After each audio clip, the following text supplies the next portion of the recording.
Olá, estamos aqui para mais uma entrevista da nossa série Mestres da Comunicação para a ABI TV. Hoje com José Trajano, mais conhecido como jornalista esportivo, mas um craque em outras áreas, no jornalismo político, no jornalismo em geral. Bem-vindo, José Trajano. Não, legal, primeiro tá nesse rol, né, dos mestres de comunicação da Você é o nossa mestre. querida ABI. E principalmente ser um sujeito mais ligado ao jornalismo esportivo. Eu não gosto de falar jornalismo esportivo, mas vamos considerar que seja, na maior parte do tempo.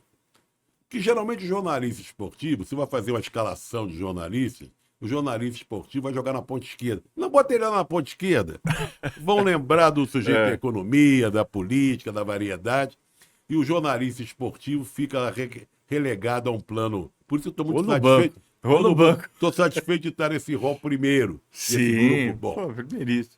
Eu comecei cedo no jornalismo, aos 16 anos, no jornal Velho JB, na Avenida Rio Branco, onde tinha a redação era uma coisa fantástica. Eu sinto até hoje muita falta da redação. eu também. Era uma coisa vibrante, eufórica, as pessoas conversavam muito, se viam, se abraçavam, sabiam das notícias. Mil Tinha ideias. reunião de pauta aqui de uma editoria, reunião de pauta ali da outra editoria. E ali no Jornal do Brasil eu convivi com luminares, com pessoas que eram referências de verdade. Você entendeu? Então, e era uma época muito difícil. Aí entrei em 1963. Com 16 anos. Com 16, no ano seguinte teve o golpe. E eu dentro da redação do JB. E essas referências? Essas referências me fizeram. Quem eram os caras? João Máximo Ferreira Chaves, meu grande mestre. Marcos de Castro, grande Marcos de Castro, foi meu editor de esporte. Você vê, o Marcos de Castro era editor de esporte. Foi o centro que foi perseguido, preso, inclusive, na ditadura. E os outros nomes, até o Gabeira. Gabeira era pauteiro da Geral, Fernando Gabeira, tive várias. Adalto Novaes trabalhava na pesquisa. Então era uma coisa muito efervescente. Sim. Aí você podia optar, ou você ia para um lado ou ia para o outro. Eu optei para esse lado que eu estou até hoje e me orgulho muito. E também não deixa de ser uma revolta, enfrentamento, vamos dizer assim, à minha família, que era muito reacionária, lacerdista, que apanhava o golpe. E eu, muito jovem, ainda com muito vigor, rebelde enfrentei. E fui para o lado oposto.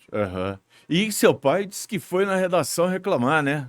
Porque você chegava muito tarde em casa. Não só muito tarde, como também com algumas coisas.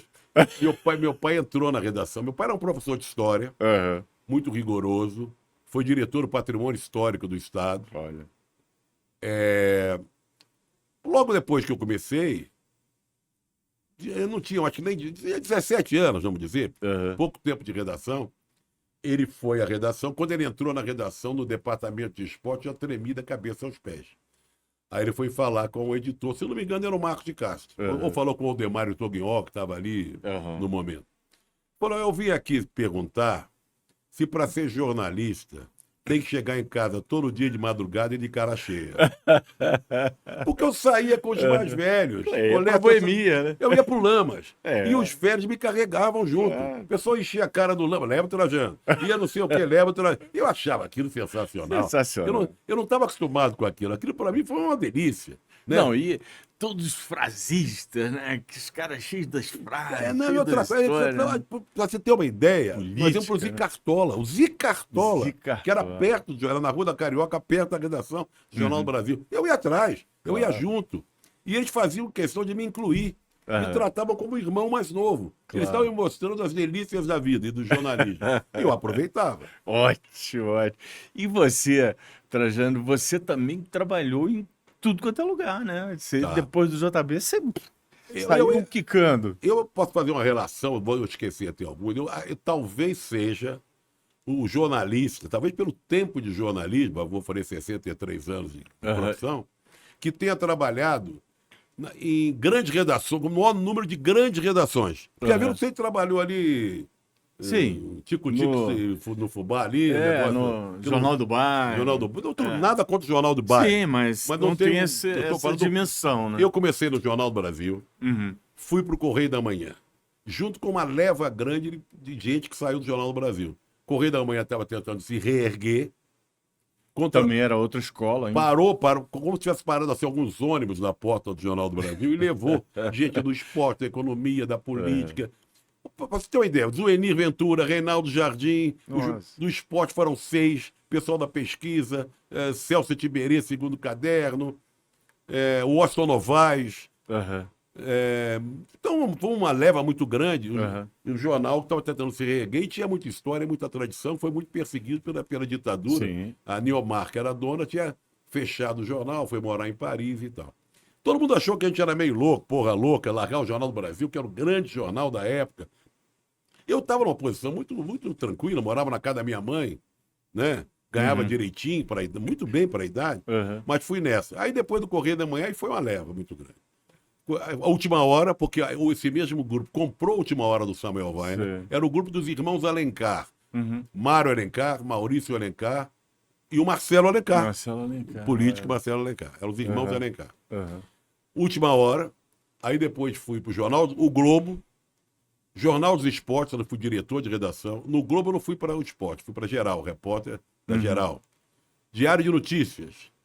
Tribuna de Imprensa, muito tempo depois, com o querido Tarso de Castro, fui chefe de redação. Deixa eu ver mais.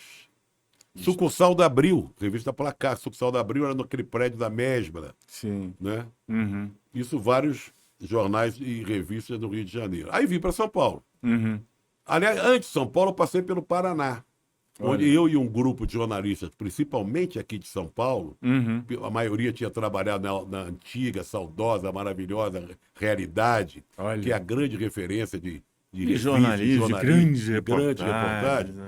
Todos foram para o Paraná fazer um jornal diário, levado pelo Rui Barbosa, que a mulher dele era de lá, o Paulo Pimentel queria fazer um jornal diário para combater a Folha de Londrina. E eles foram levando Narciso Calilha, Milton Almeida, o Miltainho, Palmério Dória, Jaime Leão, João Antônio, veja você. João Antônio, grande João Antônio como repórter depois especial. Publicitário, né? Grande jornalista, Malagueta, Perus e Bacanaço. Sim. E foi uma experiência muito legal. Do Paraná... Não durou muito também. Não, durou uns 9 meses. Foi uma experiência legal, alugamos casa, assim. Sim. Sabe, grande, com quintal, cheio de árvore, frutífera e tal. E aí vim para São Paulo. Em São Paulo foi a imprensa nanica, que a gente chamava. Trabalhei no Ex, saudoso Ex. Aí depois Marcos o Ex... Sherman, né? O Marcos Sherman ficou com o Ex enquanto a gente estava em Londrina. Quando a gente voltou, o pessoal retomou, me trouxe também o Ex, e ele foi fazer o Versus, que era mais ligado à Latinoamérica, né? Bom, aí Jornal da Tarde um pouco, aí depois Folha, 3 vezes diferentes na Folha, aí sucursal Placar também, eu trabalhei na sucursal lá e depois na Placar. Isto é, levado pelo Mino Carta, saudoso Mino. Depois, aí ele me fez voltar para o Rio, chefia na sucursal da Isto É. Voltei para São Paulo, aí trabalhei também, até na revista Globo Rural trabalhei, com o meu querido mestre César de Souza. Aí fizemos juntos. Que era a Realidade também. Que era grupo da Realidade. Aí fizemos juntos o Canja, o jornal de música, que não durou muito, porque nós éramos os donos e tudo, era difícil manter. Trabalhamos juntos numa revista de tênis, chamada Tênis e Esporte. Que também durou 3 meses. Que durou pouco. Não, durou uns 9 meses. Tudo durava 9 meses. Era o tempo da gestação. Mas isso mostra a amplitude. Claro, de lugares. De lugares, experiências diferentes, jornal diário, revista de tênis, jornal de música, sucursal do Rio, jornal no Paraná. E na Folha... Na Folha, 3 vezes diferentes. E na demissão do Cláudio Abramo, você também foi um único editor a tomar uma atitude ali. Essa história não é muito contada, mas era bom contar. É bom contar. O Velho Frias chamou uma noite, todos os editores, eu era editor de esporte, que fechassem as suas editorias e subissem para o andar lá da Previdência, 9º andar, sei lá. Fomos todos lá para cima. Ele comunicou, mandou servir o uísque, alguma coisa está acontecendo. Não é o tratamento que a gente está acostumado. Está diferente o negócio hoje. Aí ele comunicou que estava sofrendo muita pressão do governo militar, do Hugo Abreu, que era o chefe da Casa Militar, principalmente em cima do Cláudio Abramo, que era o diretor de redação. Ele estava afastando o Cláudio, que era muito amigo dele, mas tinha que se afastar. tirando o nome dele da primeira página, porque tinha lá o nome dele.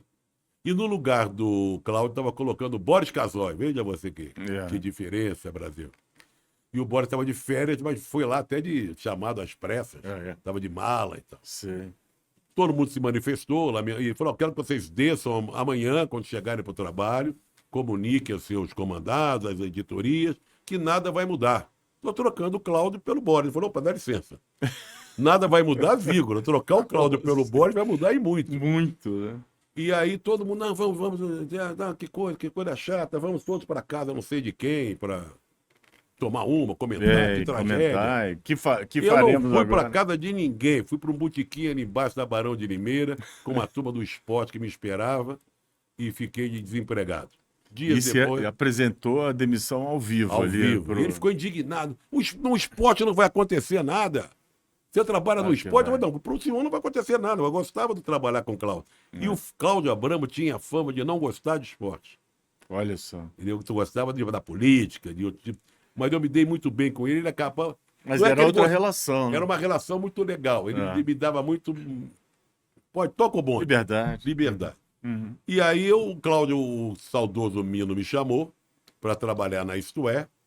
E passei 2 meses na Isto É aqui em São Paulo. Mas aí ele falou: não, vou te mandar para o Rio, sempre chefiando a sucursal. Aí passei um tempo chefiando a sucursal. Foi um trabalho muito legal, junto com Álvaro Caldas, Tim Lopes, Toninho Vaz. Tremenda equipe, muito legal, né? Equipe muito legal. E registrando essa passagem também do Boris Casoy pela Folha, um dos demitidos pelo Boris foi o Alberto Diniz, né? Alberto Diniz, que era o chefe da sucursal do Rio. E tinha uma coluna, né? E tinha o Jornal dos Jornais. Então, alguém que carrega o currículo de ter demitido Alberto Diniz deve causar alguma interrogação. Exatamente. Uma história polêmica dele. Nossa, muito polêmica, nossa. muito polêmica. E, bom, então, Então eu já fiz uma lista aqui de você lugares... já fez um monte de redação que você monte de passou redação, aí. levando-se em conta que foram 3 vezes da Folha, eu acho que o Jornal dos Esportes 2 vezes, Placar no Rio e em São Paulo, né? Aí depois veio a fase da televisão. Sim, e você ficou 15 anos, né? Fundou a ESPN, né? Não, antes da ESPN eu fui diretor de esporte da Globo. Da Bandeirante, levado pelo Walter Clark. Olha. O Walter Clark foi diretor-geral da Bandeirantes numa época. Levou uma equipe que é antiga da Globo, me conheceu, gostou do meu trabalho na Folha, me levou para ser diretor de esporte da TV Bandeirantes. Trabalhei na cultura, né? Aí era comentarista do programa Cartão Verde, e comentava o campeonato alemão, veja você. Além do campeonato alemão, tem uma história muito interessante. Quem me indicou para o campeonato alemão foi o Coach. Sim. O Coach foi convidado e o Jovem Gui, nosso saudoso Jovem Gui, era o diretor de jornalismo e de esporte. E a Cultura comprou o campeonato alemão. Naquela época era uma baita de uma novidade. Tinha uma transmissão diferenciada, umas câmeras especiais. Convidou o Coach para comentar. O Coach tinha morado na Alemanha, filho de alemão, aquela coisa. O Coach, não quer bater o Trajano aí e tal. Me indicou, eu fui. Naquela época você não tinha acesso à informação quase nenhuma, né? Hoje. Pega aqui na internet, sabe a escalação, tudo, papapá, tal. Eu comprei a revista Kicker, que é um número, tipo uma Placar alemã de início de temporada. É especial, formato maior, que tem a foto de todos os times posados. E o currículo de cada jogador. Mesmo sem saber alemão, você identifica ali o nome, quantos anos tem, a nacionalidade, se jogou em alguma seleção e tal. Primeiro jogo do campeonato alemão. Beleza, foi um sábado. A Cultura contratou um senhor lá, que trabalhava na embaixada alemã, para qualquer problema em alemão, ele traduzia, mas ele não sabia chongas de futebol. Aí o segundo jogo foi numa quarta-feira à tarde. Fizemos um estúdio assim como esse. Começa o jogo, bola pra cá, bola pra lá, bola pra cá, bola pra lá, entra um produtor correndo no estúdio. Fala, para. Desligamos o microfone. O que tá vendo? Vocês estão narrando errado. Esse de verde, vamos dizer, é o Hertha Berlim, de azul é o Schalke. Nós estamos errando os times. E já tinha meia hora de jogo. Ainda bem que estava 0-0. Aí o locutor falou, o que eu faço? Abre esse microfone aí que eu... Aí eu falei assim, A TV Cultura, como sempre, inovando, trouxe o campeonato alemão para o torcedor brasileiro, para o público da TV Cultura. Como toda novidade, nós temos percalços, cometemos percalços e tal. Então, eu quero registrar a vocês o seguinte: esse de verde é o Hertha Berlim, de azul é o outro. E vamos embora, muito obrigado. Vamos embora. Pedimos desculpas. No ar. No né? ar, no ar. E ESPN foi seu mais longo período, né? Profissional, Não ultimamente, né? Não só mais longo, mas vamos dizer mais importante. Sim, Que eu posso me orgulhar, bater no peito, que eu criei uma emissora de televisão. bacana. É claro que a ESPN é uma coisa poderosíssima. Nos Estados Unidos é da Disney. Uhum. Tem, todo mundo nos Estados Unidos tem TV. O presidente da República tem um avião presidencial, lá uma ESPN para ver jogo de beisebol, NBA e tal. Uhum. Abril se associou à ESPN e criaram a TVA.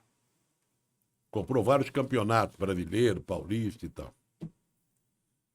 E isso, a TVA era que deu o pontapé inicial para a ESPN. Uhum. E aí o que aconteceu? Chamaram o Júlio Bartolo, que era da Abril, e era um homem de confiança dos Civita, para tocar a televisão. Sim. Mas o Júlio não tinha conhecimento de televisão, ele tinha conhecimento de negócio, relacionamento bem com chefia, sabia? Era um bom administrador e jornalista. Sim. Ele me conhecia desde o primário, nós fomos colegas do Colégio São Bento, no Rio. Sim. E ele teve uma época na Bloch. Que era um colégio puxado no Era, Rio, né? foi Nossa, puxado nisso. era... É por isso que eu nunca fiz faculdade, bastou o São Bento, estava de Bastou volta. saber, tá bom. E ele trabalhava na Bloch, uma época tinha Manchete Esportiva, me chamou para ter uma coluna lá, nunca mais vi. Uhum. Ele me via no Cartão Verde. Ah, tá. Aí me chamou. Trajano, você que está em televisão e tal, você não quer tocar um projeto aqui, TVA? Aí eu, vamos, mas eu não dei muita bola. TV por assinatura, TV a cabo. Sim. A gente chamava, em vez de ESPN, a gente chamava de ESPN, né? E era TVA ainda. Sim. Passamos um ano fazendo a TVA, mas tinha um problema muito sério. A TVA entrava, naquela época pouca gente tinha assinatura. Muito pouca. Tava no início. Não era essa loucura que hoje teve assinatura. Claro, milhões de canais. A TVA passava, já existia ESPN no Brasil. Pouca gente tinha assinatura, mas tinha ESPN, que transmitia tudo em inglês. NBA, beisebol, futebol americano, não sei o quê. Com a compra desses campeonatos pela Abril, esses campeonatos, os jogos entravam no meio dessas transmissões. Mínimo tinha até um cara, um assinante, que ligava lá, sempre reclamando: tô aqui vendo meu jogo de beisebol, vocês botam futebol. E reclamava com as moças que trabalhavam na programação. Ele ligava todo santo dia. Naquela época eu tinha pouca paciência. Eu falei: deixa eu falar com esse cara um dia, para não dar muita bola. Eu falei: qual é o problema aí, meu amigo? Aí ele falou: não, eu sou assinante, gosto do beisebol, você fica colocando campeonato paulista de futebol, sei lá o quê. Eu falei, aí eu não quis dizer que o que ele via não dava audiência nenhuma, ele tinha todo direito, pagava, né? Claro. Aí eu perdi a paciência. Você tá ligando todo dia por cá, não podemos fazer nada, a direção que quer. E entre o Campeonato Paulista e o Brasileiro e seu beisebol, não leve a mal, o outro leva... Não. É o futebol. Senão vamos ficar com essa audiênciazinha aí, pá. E vendendo essa merreca de assinatura. Aí ele falou assim, e ainda mais, pega muito mal aqui o sinal. Aí eu falei assim, vem cá, você mora onde, hein? Aí ele falou lá, sei lá. Eu falei, você mora nessa merda desse lugar?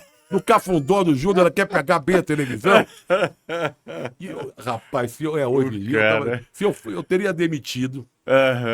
Eu até falo que meu tempo de ESPN, se fosse hoje, de assédio moral, de não sei de quê, de gritar, eu não duraria 10 minutos. Porque foi uma luta muito grande.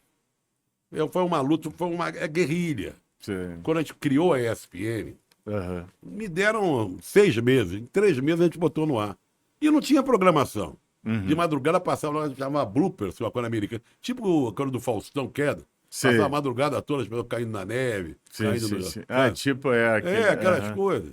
Pegadinhas. Então, para criar os programas, você convidava as pessoas não queriam trabalhar. Lá, o quê? O cara, o mesmo sujeito desempregado, Sei. Ele esperava ser chamado pela Globo, pela Bandeirantes, pela Cultura, pela Record, não num canal que ele não sabia de onde TV acaba, onde vai parar isso. Sim. Então foi uma luta grande, Uhum. sabe?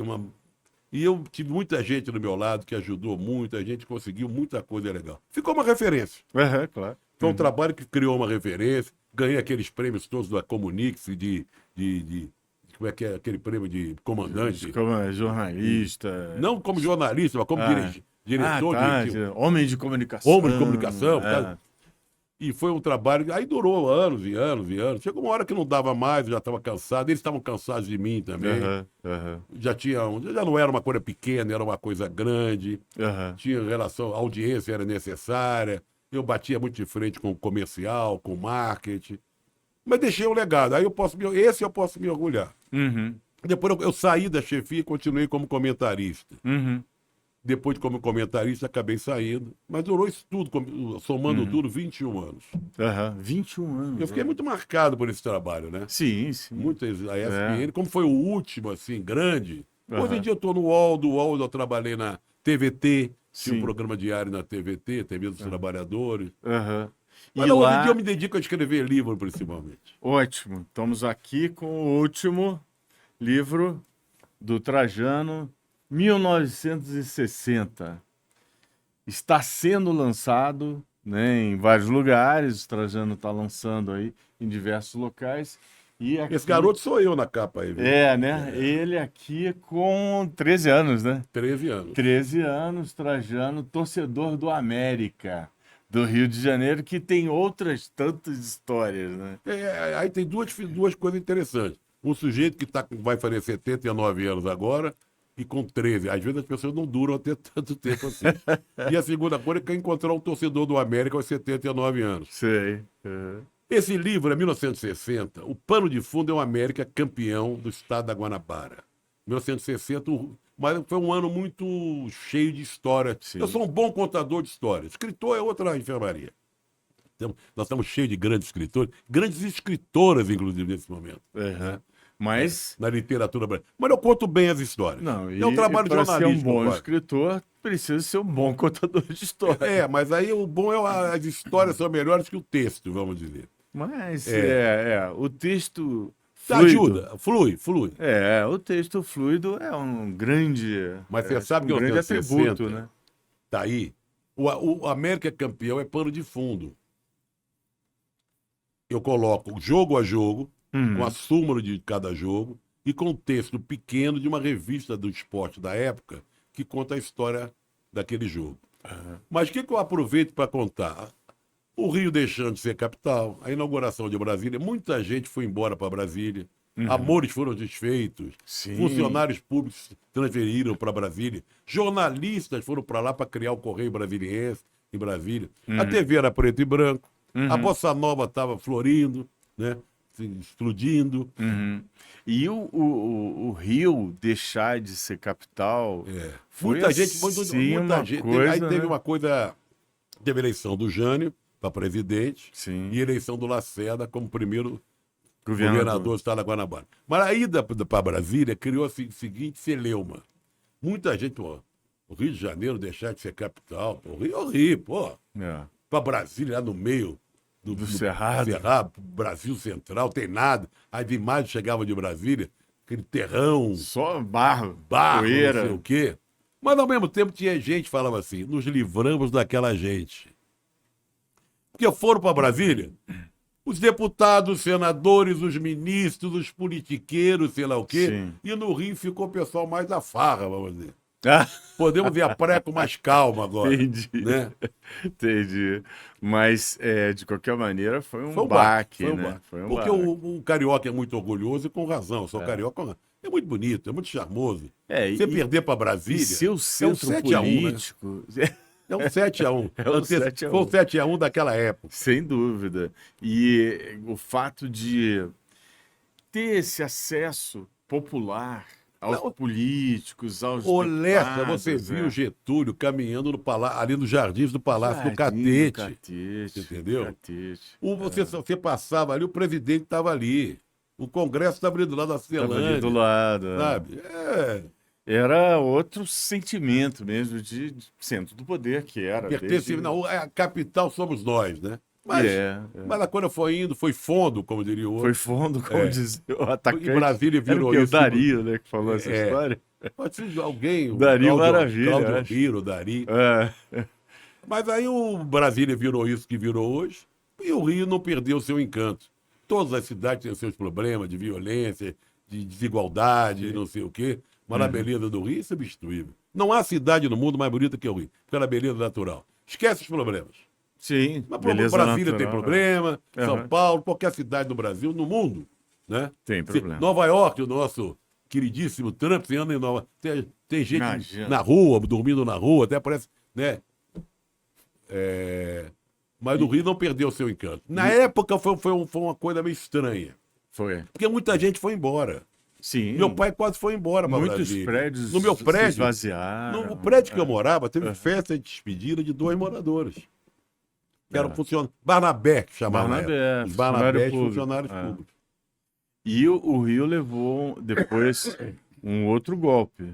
Com a fusão. Foi da fusão, né? E ali foi uma dureza que foi empurrada, né? O Rio teve que goela absorver abaixo. um dos estados mais pobres da federação, que era o estado do Rio de Janeiro. Né? E aí virou tudo estado do Rio de Janeiro. Ficou meio confuso para todo mundo, aquela rua Rio de Janeiro. Mas foi fundo de novo. Foi fundo. E hoje nós temos esse estado do Rio de Janeiro, e faz tempo. E me fala um pouco mais do livro, Trajano. Fala do América. Não, o América está aí presente, porque o América, curiosamente, daí para cá, o América não venceu nenhum campeonato carioca mais. Esse foi o último, 160. E 74... Foi campeão da Taça Guanabara. Taça Guanabara. Na Carioca. Taça Guanabara, naquela época, era o primeiro turno. Sim. Né? Que ia para a final do campeonato, como foi. Mas campeonato carioca mesmo foi esse aí, 1960. E era um momento que Rio de Janeiro era claramente separado de São Paulo, né? Futebol do Rio, futebol de São Paulo. Não, era Maracanã. Mararé deu um livro quando o Maracanã completava 10 anos desse 1960. Maracanã era o palco da seleção brasileira, era o palco dos grandes clássicos, né? Foi ali que o Pelé, com 17 anos, jogou pela primeira vez com a seleção brasileira contra a Argentina, fazendo um gol, inclusive. Sabe? Maracanã era Maracanã. Depois destruíram o Maracanã, essa coisa aí, virou tudo arena, aquela coisa toda.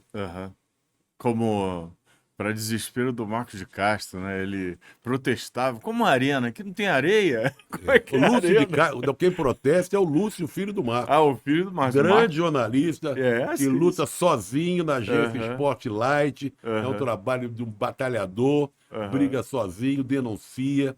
É um exemplo de jornalista investigativo. Tiro sempre meu chapéu. Filho do grande Marcos de Castro. Marcos de Castro. Vamos dar uma paradinha agora, vamos para o nosso intervalo e voltamos com futebol, América, política no próximo intervalo. Depois do intervalo.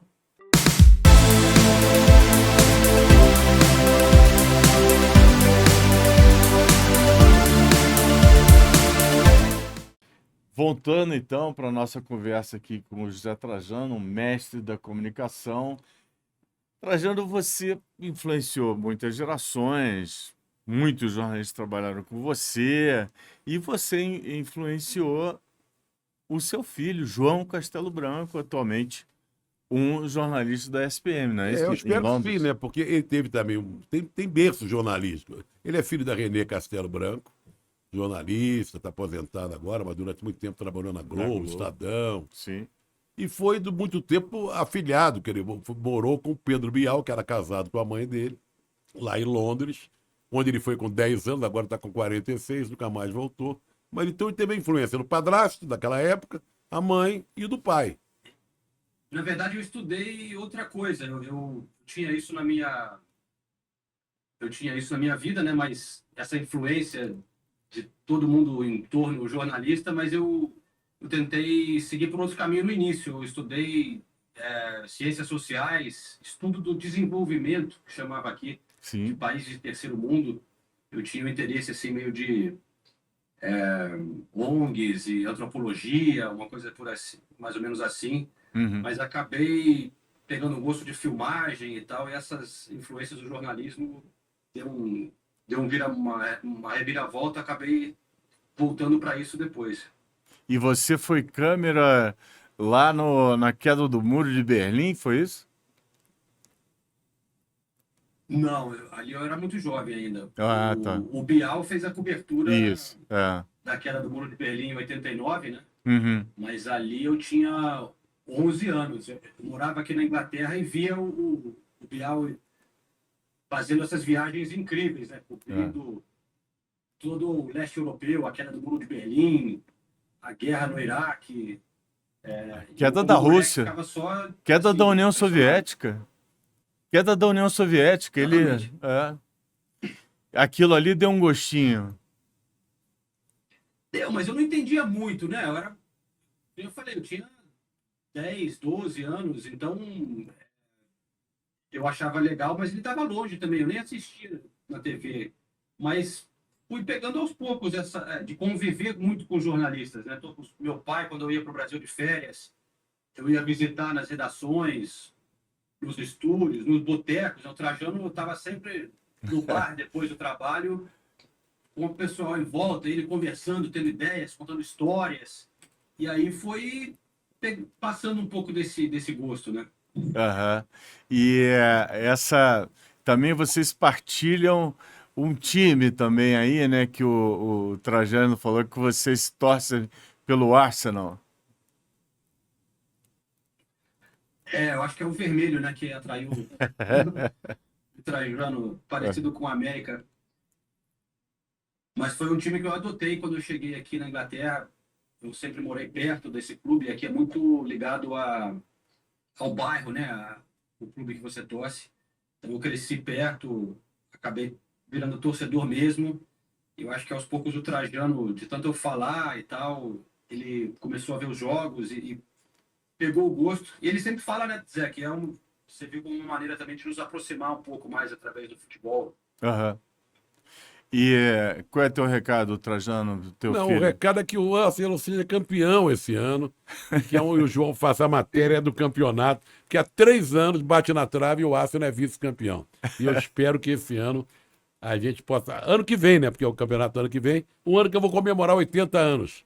Que seja meu presente de 80 anos. Teu recado agora pro Trajano, João. Não, isso é um grande sonho, né? Eu até estava falando que eu quero conseguir levar ele num jogo aqui do Arsenal como um presente de aniversário para os 80 anos que ele está chegando. Mas, assim, um recado mais geral, assim, é só dizer que o Trajano, além de ser pai, né? Um grande pai, é uma grande inspiração como pessoa, como jornalista, né? Eu peguei muito esse gosto porque eu tinha essa visão de querer fazer coisas ligadas ao mundo, uma parte mais social, mas o Trajano me mostrou que até dentro do jornalismo esportivo isso é possível, né? Você ter uma visão de mundo, de você olhar para as pessoas, de você, então, mesmo fazendo esporte, ele sempre dava esses empurrões na redação de, pô, fica de olho nas pessoas, no que está acontecendo no país que você está visitando, na cidade, no torcedor, nas injustiças, né? Que não só no mundo, mas dentro do esporte dá para você também abordar esse tipo de coisa. Maravilha, João. Super obrigado. Valeu, João. Aproveita aí. Beijo. Valeu, Zé. Beijo. Abração. Prazer aí, pessoal. Obrigado. Obrigado pelo convite. Abração. Mas muita gente passou por mim e eu tive esse privilégio. Hoje eu olho essa moçada toda indo muito bem. Brilhando. E alguns até antes, por exemplo, dá um exemplo mais recente. O Everaldo Marques agora está saindo muito bem na Globo. Adoro o Everaldo, um dos narradores principais da Globo. Quando ele foi chamado para ir para a Globo, eu nem trabalhava mais com ele há anos. Ele fez questão de ir lá em casa, levar uma garrafa de vinho e me contar em primeira mão que ele tinha sido chamado para a Globo. Legal. Então, vários narradores, repórteres que estão aí na Globo, principalmente, foram forjados ali na ESPN. A ESPN foi um berço para muita gente. Eu participei, mas muita gente que estava lá, Michel Lohance uma época, Elvídio Marques outra época, Roberto Salim outra, todos eles me ajudaram a fazer, descobrir esses talentos e botar na estrada esses talentos. Foi de Pedro Bassan, que hoje é um repórter importante na Globo, até o Luiz Roberto, que é narrador da Globo, também começou na televisão com a gente, Paulo Andrade, Gustavo Villani. E você brincava que você teve 2 filhos com o Pedro Bial. Ele dizia isso também, não, porque como ele criou durante uns anos meus filhos, eu agradeço muito a ele, quando ele levou para Londres, né? De onde meus filhos nunca mais voltaram. E aí depois você já está no terceiro casamento. Aí né? Casei depois com a Célia Regina Chain, falecida, infelizmente. Tive o Pedro, criei o Bruno, filho dela, que veio morar comigo. Não são jornalistas, esses estão por outro caminho. Mas... E você, nesses jovens aí que entram agora, que você viu entrarem no jornalismo, como é que você se relacionava com eles? Como é que você via a formação? Porque foi, como eu falei, era guerrilha. Quando você trabalha com a guerrilha, com aquela contagiante, aquela redação vibrante, todo mundo, vamos embora. Quando tinha uma Copa do Mundo, ou uma Olimpíada, eu reunia a equipe, olha, a Globo tá lá. A Globo vai botar para quebrar. Tem lá 200 caras, 100 caras, sei lá o que e tal. Nós vamos com 20, com meia dúzia de 20.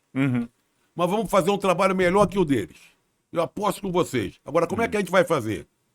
Na guerra, na luta, na criatividade, na inteligência. Então o pessoal se desdobrava.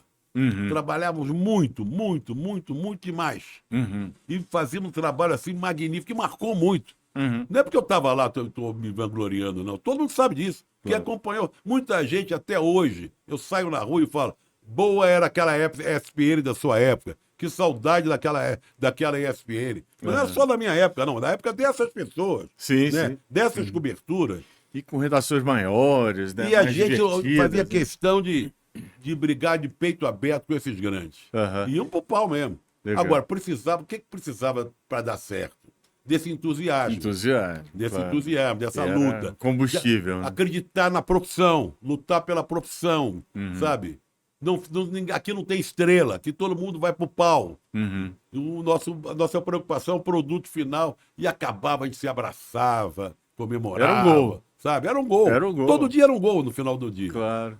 E dessas figuras, né, do esporte, do futebol, que você teve muitas relações, tá o Sócrates, nosso líder. Querido doutor, querido Magrão. Corinthians, né, que você chegou a dividir apartamento com Não, ele. apartamento não. Ele foi contratado, tinha uma mansão em Florença. Olha. Ele foi contratado pela Fiorentina, uma casa muito grande, no Alto Morro. Como eu estava morando na Itália, eu ia sempre na casa dele, ficava lá, bebia, conversava, papá, e voltava para uma pensão no centro da cidade. Ele morava mais afastado, lá em Grácina. Aliás, vai ter um filme agora, uma série, que vai ao ar ano que vem, mas a filmagem acaba esse ano, dirigido pelo Walter Salles Jr. Olha, pelo que beleza. Valtinho, agora o cineasta ganhou o Oscar. 4, 5 episódios sobre o Sócrates. E eu participo também.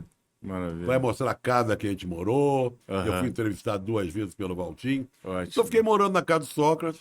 Foi um ombro amigo que eu encontrei lá. Compartilhando a cerveja. Muita cerveja, mas muita amizade, uma pessoa magnífica, muita saudade dele. Outro que eu fiquei muito amigo também, me orgulho muito, é um outro médico, porque o Sócrates era médico. Doutor Tostão, doutor Eduardo. Jogadores que fugiram ao lugar comum do futebol. Sim. O Sócrates pela ousadia, pelo envolvimento com a política, sabe? Um outro estilo, né? Estilo de ser, de olhar o futebol de outra maneira. E o Tostão mais recluso, mais retraído. O Tostão exerceu mesmo a medicina, foi professor de medicina. E é um grande cronista diário sobre futebol. Super, escreve muito bem. Lá em Minas. E também um estilo muito pessoal, né? Muito diferente do futebol de hoje, né? Outro médico também que eu fiquei amigo, na época eu fui mais perto e tal, mas quando eu vejo, a gente se reverencia muito, se abraça muito, o Afonsinho. Olha, que mora também lá é outro intelectual. Que mora na ilha de Paquetá, porque são jogadores diferentes do rame-rame do dia a dia do futebol. E hoje,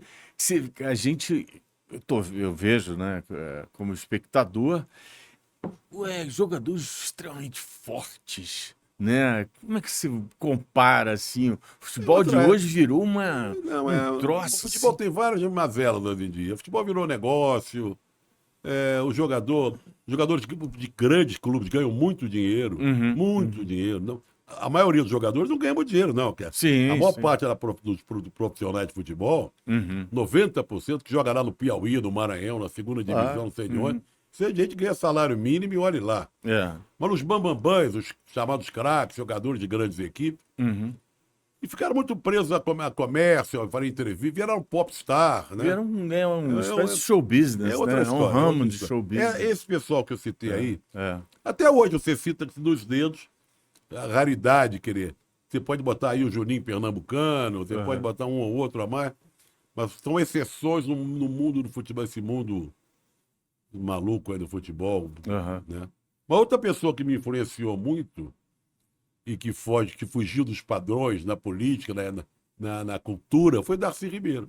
Não, aí é o seu capítulo brisolista, Brizola. né? Um entusiasmado Sim, fui Brizola. pelo Brizola. Sou brizolista até hoje. Até hoje. De vez em quando eu pego vídeos do Brizola que aparecem Brizola. nas redes sociais, discursos do Brizola. E foi sua parte, foi um momento que você foi assessor de imprensa, relações Do Darcy Ribeiro. Foi braço, fiz campanha dele em 80. Porque naquela época não tinha reeleição. O Brizola era governador, o Darcy era vice. Então o Brizola se elegeu depois que o Darcy perdeu para o Moreira Franco. Aí o Brizola volta depois. Então tive uma experiência com o Darcy muito forte. Com ele, convivendo com ele. Eu queria saber dele as mazelas, as tragédias, tudo que aconteceu com o golpe militar lá em Brasília, como é que foi o exílio, como é que eles tiveram que sair do país. Você sabe que quem arranjou o avião para que o Darcy e o Valdir Pires, que foi governador da Bahia, saíssem do Brasil, foi o Rubens Paiva, veja você. Lá Rubens em Paiva. O Rubens Paiva fretou um aviãozinho. Teve que posar na praia, uma coisa assim. Fretou um aviãozinho, o avião levou o Darcy. Você vê que cabeça que o Brasil perdeu. Quantos anos, né, afastou o Darcy Ribeiro, essa gente Brizola, toda a gente. foi para fora. Todos os trabalheiros, E aí, com o Darcy, eu aprendi, eu queria saber um pouco ao vivo, a coisa oral da história viva do Brasil. Então, ele gostava muito de mim. E é um contador de história. Grande, vaidoso, extremo, inteligente, criativo. Falava com uma metralhadora, né? Que saudade que eu tenho desse rápido, né? Com aquele jeito. Ele era muito, muito glamouroso, né? Então, foi uma época que eu aprendi demais. E uma coisa que o Brizola queria que ele fosse, né, o substituto, e o Darcy era um intelectual, né? Ele não era um cara de grandes discursos à multidão, né? Não. E aí complicava um pouco a coisa, né? Mas não precisava. Porque o Darcy era um intelectual, mas um antropólogo. Ele era um homem amante da educação. Sim. Ele era um professor. Ele era um homem ligado aos indígenas. Sim, Quer dizer, não era aquele intelectual do livro que frequenta a Academia Brasileira de Letras, só faz palestra. Não.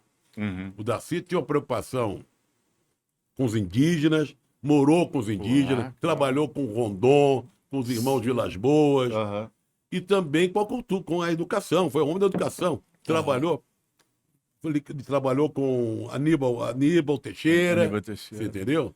Criador do CIEP. Então tinha uma outra história. Outra história. Porque falando assim, dá a impressão intelectual avesso ao povo. Não, pelo contrário, era intelectual que tinha o gosto pelo povo. Sim, agora tem um comício que ele fez em Volta Redonda, né? Ele começa com a frase: a clivagem é nítida. Mas você sabe quando eu vou te contar como é que... Os operários devem ter ficado assim. Você sabe como eu aproximei muito do Darcy, que eu não acabava toda essa coisa de discurso aqui, ida para lá, ida para cá. Ia para casa dele, ele falou, então senta aí, vamos... A mãe dele, Dona Mariazinha, mandava vir de Montes Claros, que é a terra dele, aquela paçoca salgada, você comia com a mão, assim, você apertava uma farofa, e uma cachaçinha que também vinha de Montes Claros. E ali era o momento de conversar com ele. porque ele não gostava de conviver com aqueles candidatos a deputado. Então ele tinha eu, mais 2 ou 3 que ele gostava, ficava até de madrugada conversando. E ali eu ia perguntando o que eu queria. Claro. Como é que foi o último dia em Brasília, como é que foi o exílio, o que ele achava disso, daquilo e ppp. Ali foi a faculdade. Sem a dúvida. universidade. A convivência com ele é alguma coisa. Eu tive poucas ocasiões assim que eu entrevistei. Estava em Brasília quando ele fugiu do hospital. Eu estava cobrindo o Congresso em Brasília. E eu vi o momento que o Darcy Ribeiro, de cadeira de rodas, carequinha por causa da Teve uma época quimioterapia, carequinha. ele entra no Congresso Nacional e ele não é reconhecido inicialmente, né? Porque quem é esse senhor carequinha? Não Ele era tinha o ele, cabelo ele bonito. sempre aquele cabelo, né? Ele entra, mas algum deputado reconhece quem era. E o Congresso inteiro se levanta e aplaude. Aquilo foi Que alguém de moral contando que eu trabalhei com o Darcy. Inesquecível. Nessa área. Inesquecível. Você trabalhou com o Darcy? Eu trabalhei com o Darcy. Mas conheci o Darcy de perto, conheci. Eu tenho um livro, o Brasil aos Trancos e Barrancos, que é uma cronologia e vai dar ano por ano. Sim. Que tem a dedicatória dele para mim, que até hoje não consegui decifrar, porque a letra parece letra de médico.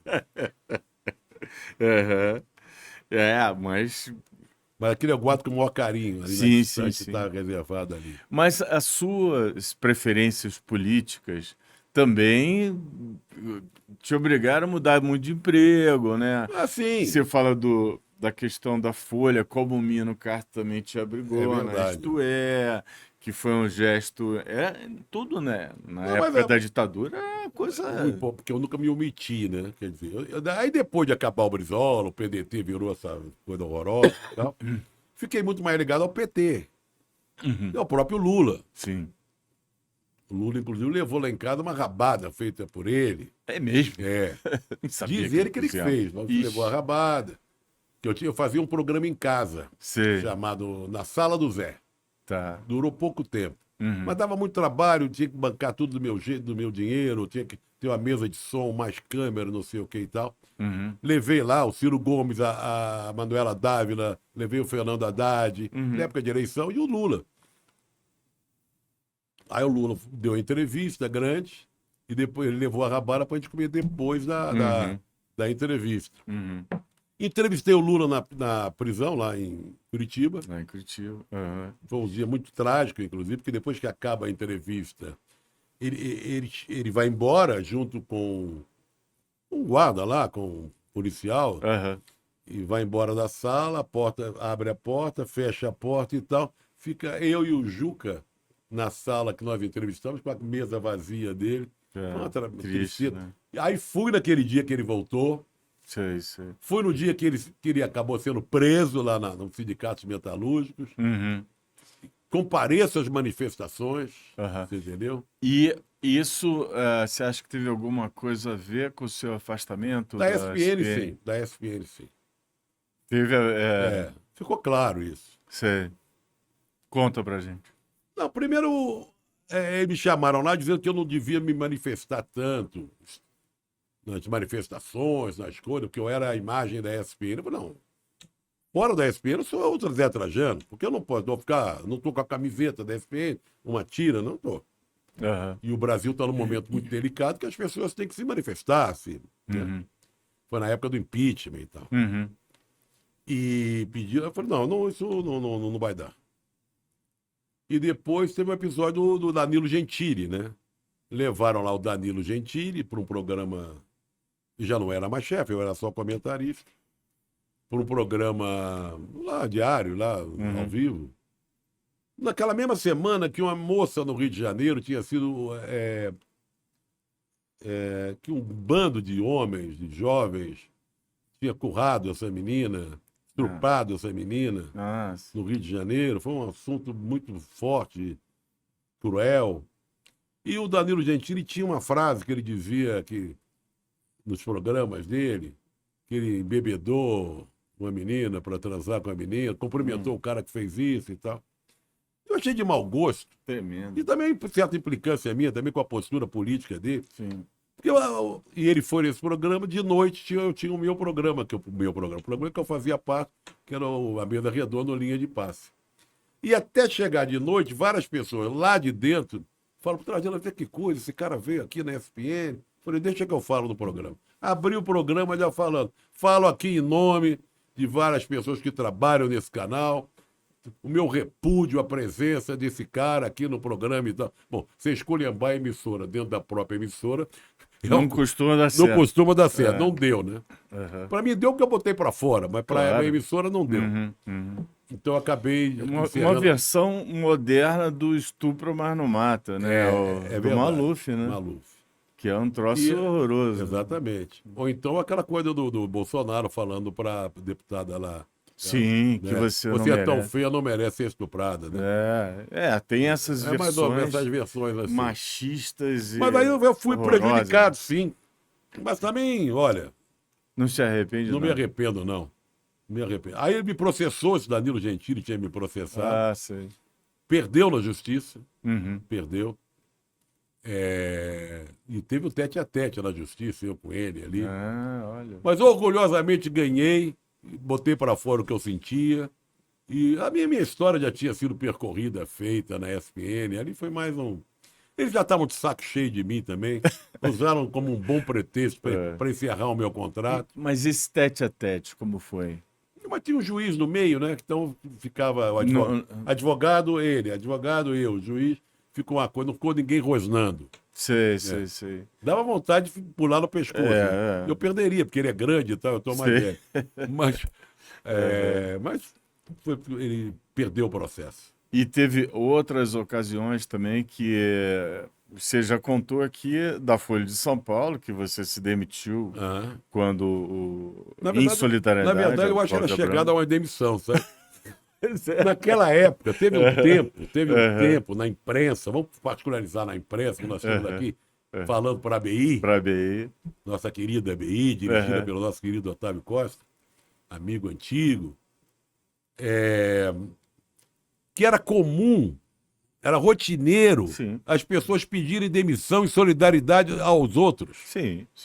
Se demitisse, se alguém mexesse com um companheiro nosso ou com um grupo, as pessoas, um outro grupo de pessoas pedia demissão em solidariedade. Isso hoje é impossível.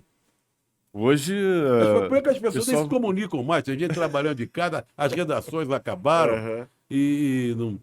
Tem a ameaça do cara ficar passando fome ali, talvez, não sei, a pressão. Não se faz hoje, que o mercado é complicado. O mercado era sensacional naquela época. Você podia sair num lugar dando cambalhota, já parava no outro lugar. Não, era complicado. Era complicado. Mas você tinha que... Essa solidariedade, né? Existia. Existiu muito. Claro. Isso eu vi acontecer várias vezes com companheiros nossos da época e tal. Era mais que comum. E greve, jornalistas, você não sabe, greve, jornalistas entraram em greve para valer. Sim. Aqui em São Paulo, teve uma greve braba. Sabe? No Rio de Janeiro também teve, com menos vigor, mas também teve. Mas aqui em São Paulo foi um negócio, um pega para capar grande. Sim. Sabe? E pena que aí pegaram o pessoal que estava na sucursais de Brasília, do Rio, mandaram vir fechar os jornais aqui. Eu trabalhava na Folha naquela época. Me lembro perfeitamente. Aí agora eu posso contar, já passo o tempo. Naquela época a Folha tinha uns caminhões, assim, umas caminhonetes abertas atrás. Sim. Tinha sabe? Então as caminhonetes saíam da Folha e a gente seguia de carro atrás. Quando nós tínhamos preparados com óleo, com criolina, não sei o quê, jogávamos dentro ali para lambuzar os jornais todos. Outra coisa que a gente fazia, essas caminhonetes, quando lambuzava, eles deixavam pilhas de jornal do lado num prédiozinho, ou então em posto de gasolina, que o jornaleiro, na época, tinha banca de jornal, né? Na época, banca de jornal vendia jornal. Hoje vende jornal para cachorro. Lá no meu bairro tem jornal para cachorro. Sim. E tudo quanto é acessório de celular. De isqueiro, celular, aquela coisa toda. E aí a gente ia, quando não conseguia lambuzar os carros, tinha aquela pilha de jornal, pegava a pilha, para depois jogar a pilha num terreno baldio, não sei o que e tal. Eu faço também de jornalismo aventura, né? E teve um negócio também de furar pneu também, né? Teve furar pneu. De Aí é coisa cheia de também. prego e tal. Uma especialidade da greve.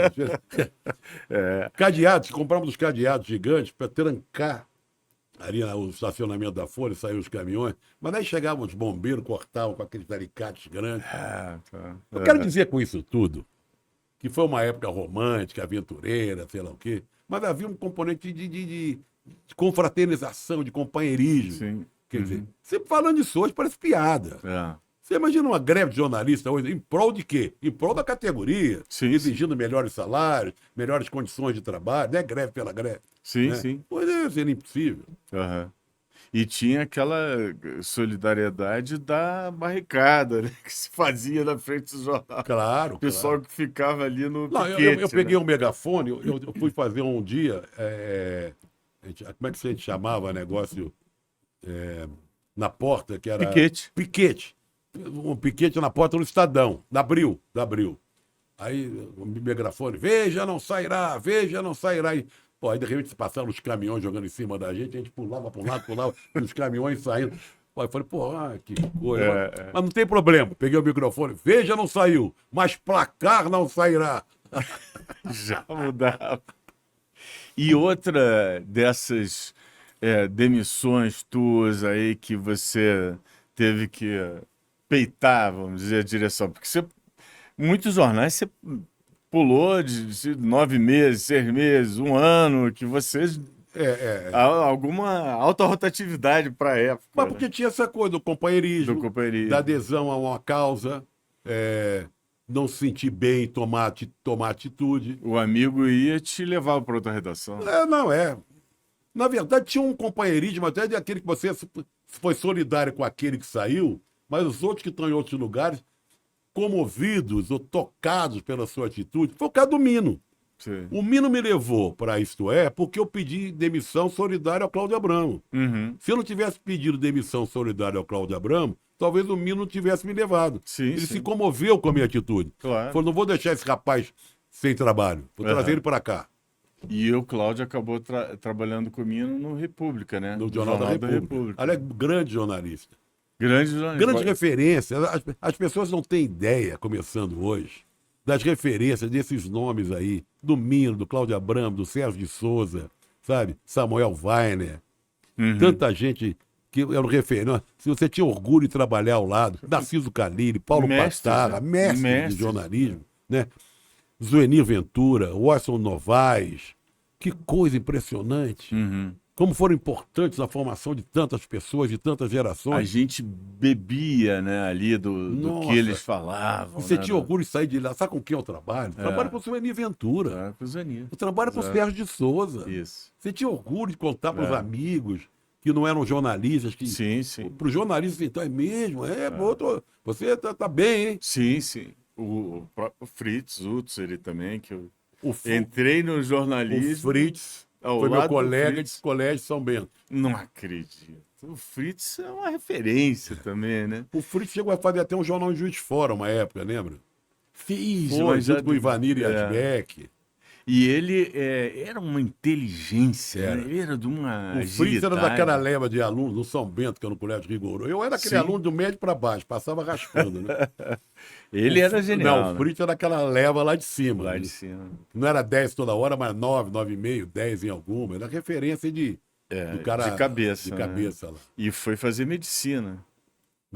Só depois que Nessa época eu falei do Júlio e o Bartolo. O Júlio era mais velho que a gente, um ano, mas tinha o Fritz. Teve o Antônio Carlos Lengruber, que foi presidente do Banco Central. Sim. Era do São Bento também. Foi do São Bento. Eu tenho um livro chamado Os Beneditinos. Eu vi aqui. Que eu conto a história, eu invento uma história. Sei. Que vai ter um campeonato mundial de walking futebol. Que é um campeonato de você. Mas existe na Inglaterra, tem mais de 600 times. Futebol andando, para velho. Tem isso lá. Olha. Eu soube disso lá. Que tem esse campeonato. Eu inventei que tinha um campeonato mundial de walking futebol para velhos alunos de colégios. Aí eu reúno a turma. Aí no livro eu reúno a turma para treinar para se preparar para disputar o campeonato na Inglaterra de hóquei e futebol. Ótimo. Aí no livro eu falo dos velhos companheiros, Wilson Fragol, Wilson Onça, Marcos Aníbal, sabe, Peltier no gol, Ivair Nogueira Itagiba, Redaimarque Bento Coelho Lisboa Filho, olha o nome. Então a gente se reúne, vai se reunindo, treina e tal, papá, mas tudo velho, aquela coisa toda. Não vou contar o final do livro. Só quero dizer que não dá certo. Não dá certo, Não dá né? certo. Isso é uma velharia treinando para jogar futebol, pô. Hein? Reumatismo, dou aqui, dou ali. E, Trajano, entre agora, né, que você vê o futebol sendo financiado aí pelo petróleo árabe, né, muito dinheiro, você escolheu o Arsenal para torcer. Sim. Não é? Mas o Arsenal tem uma razão de ser. Pelo fato do meu filho morar em Londres há anos, e a gente não pode se ver todo dia. Se vê de vez em quando. Sim. E ele trabalha com isso, ele é correspondente da ESPN, cobre o campeonato, a Premier League, o campeonato inglês. Então o Arsenal, a paixão pelo Arsenal, porque ele mora no norte de Londres, o Arsenal é do norte de Londres, virou a nossa ponte, a nossa referência. E é muito tradicional o Arsenal Mas também, a gente né? vai jogar, aí, vamos ganhar amanhã, ganhou, quando ganha, ganhamos. Então ficou a maneira de me comunicar com meu filho. Sei. Ele na Inglaterra e eu, então uma ponte é o Arsenal, o futebol inglês é o Arsenal. Quando perde, e às vezes eu ligo pra ele durante o jogo. Ele fala, pai, tô aqui trabalhando, deixa eu quieto. Eu digo, mas pô, foi o gol, pô. Às vezes ele mesmo fala gol pra mim. No WhatsApp. Então, criou uma referência, que a nossa grande ponte é o Arsenal. Tem um livro que fala um pouco sobre isso, um livro de um escritor inglês, fala da relação dele com a família. Mas é muito legal, ainda bem que o Arsenal não ganha nunca o campeonato, mas sempre mas é melhor que o América. E tem as cores do América. Vermelho e branco. Que é vermelho e branco. E me fala, hoje, o futebol para você, esse futebol quase show business, aí, com muito dinheiro, com times até que difícil você enfrentar, como a gente viu aí, que compra os melhores jogadores do mundo, né, e tal. Isso, o que te deixa, assim, em relação ao futebol que você viu? Copa Eu não gosto de ser saudosista. Dizer que não, eu sei. E nada, meu tempo era melhor, Sim. o meu time era melhor. Nada, nem na profissão, nem merda nenhuma. Sim. Eu fiquei bem que o futebol me encheu um pouco. Como eu falo de futebol há muitos anos. Por exemplo, esse fim de semana agora, há pouco tempo, não teve rodada, chama Data FIFA. Que é um horror, para seleção eu estou me lixando. Só me preocupo com seleção durante a Copa do Mundo. O resto eu acho um saco, seleção, tal, joga. Foi um fim de semana que teve muito tênis, muito vôlei feminino, teve futebol feminino das mulheres. Eu falei, opa, sobrou tempo para ver e pensar em outras coisas de esporte. Eu gosto muito de outros esportes.